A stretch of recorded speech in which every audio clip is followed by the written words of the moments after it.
Yeah, we all heard stories about it in culture, in Hollywood. We always get depictions of mobsters and crime families being involved in rigged sports betting. It's the perfect business opportunity for someone that can guarantee the outcome of a sports matchup. It sounds good in theory, right? But here's the problem. There are many measures that NBA and NCAA takes to ensure the fairness of competition. That's so they claim. From having multiple referees to having a whole office in New York dedicated to reviewing and analyzing calls, these leagues do everything they can to convince the public that the industry of sports gambling is completely fair. But what if I told you I have concrete evidence that the NCAA is rigged? Now, before we get into this video, I'm looking at my analytics, and it seems that you watching this video are more than likely not subscribed to my channel. So if you're not subscribed yet, please make sure to hit that red button and hit that like button if you want to see more exposed videos like this. Thank you, and let's continue.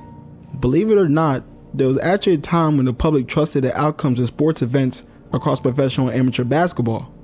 Amateur basketball was especially easier to root for because it was marketed as teams of college kids simply playing for school pride and a chance for some of them to advance their careers to the next level. College kids couldn't possibly be involved in illegal money schemes jeopardizing their own careers, right? The NBA being rigged is one thing, but the NCAA being corrupt too? It's just not possible, right? Well, this is what the public thought at first. But public perception all changed when Junius Kellogg, a 6'8" center for Manhattan College, was offered $1,000 in bribe money to shave points in a game against DePaul in 1951. What is point shaving, one might ask? Well, point shaving is the type of fix in basketball matches where the perpetrators try to influence the score of a game without affecting the outcome of the actual game itself.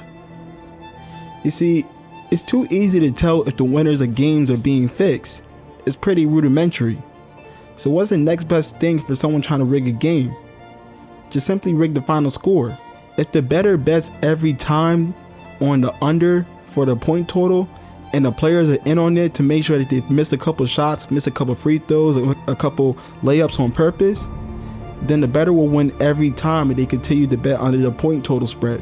And in Kellogg's case, Kellogg could have definitely used the money, as he was making a minimum wage salary of 75 cents an hour working for an ice cream shop near campus. For contextual purposes, this is the equivalent of a minimum wage worker today making $7.25 an hour and being offered $9,700 to simply miss a few shots on purpose. A lot of people would take that deal. However, Kellogg wasn't going for this, as he was truly a competitor at heart, and something in his head told him that he wasn't the first player to be offered such a deal.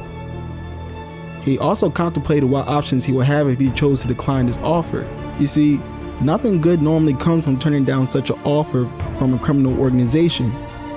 So instead, he went to his coach Ken Norton and reported the solicitation.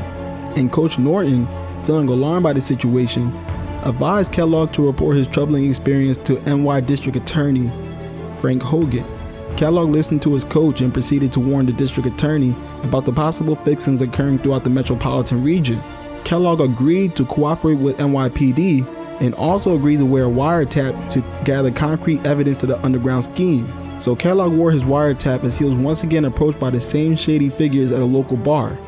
But this time, however, the police got all the evidence they needed to properly serve warrants and figure out what was really going on in college basketball. A few weeks later, on February 18, 1951, CCNY defeated Temple University in a game that wasn't even close, a 95-71 in Philadelphia. Similar to any other regional game, the team took the train back to New York after the win. However, this time the trip ended a little differently.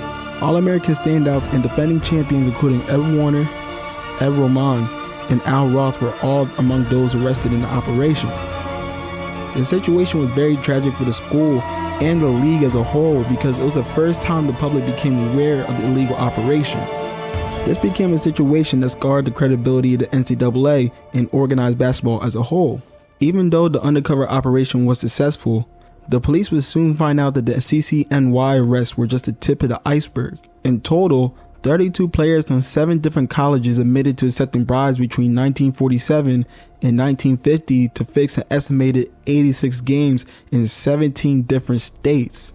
The aftermath of the scandal was just a bump in the road for some institutions in the NCAA, but the resulting implications weren't as kind to CCNY's basketball program. CCNY went from being defending national champions in 2 different leagues to being demoted all the way to Division III basketball.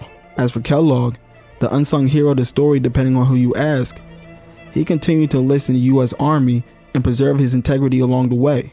He returned to Manhattan in 1953 to finish his degree and continued his love for the game of basketball by joining the Harlem Globetrotters travel team.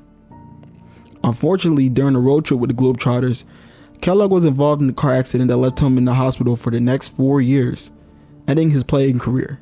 He remained paralyzed from the waist down, but he didn't let this disability stop him from engaging in the sport he loved most. He went on to become the first black head coach for a wheelchair basketball team, leading the Pan Am Jets and Brooklyn Whirlways during his tenure. He even added another accomplishment to his resume as a coach, leading the U.S. wheelchair basketball team to a gold medal at the Tokyo Paralympics in 1964. Kellogg was eventually inducted into the National Basketball Wheelchair Hall of Fame and the Virginia Sports Hall of Fame. His ability to fight through adversity became the reason why he's one of the most accomplished pioneers in basketball history, and not just a guy who exposed the NCAA.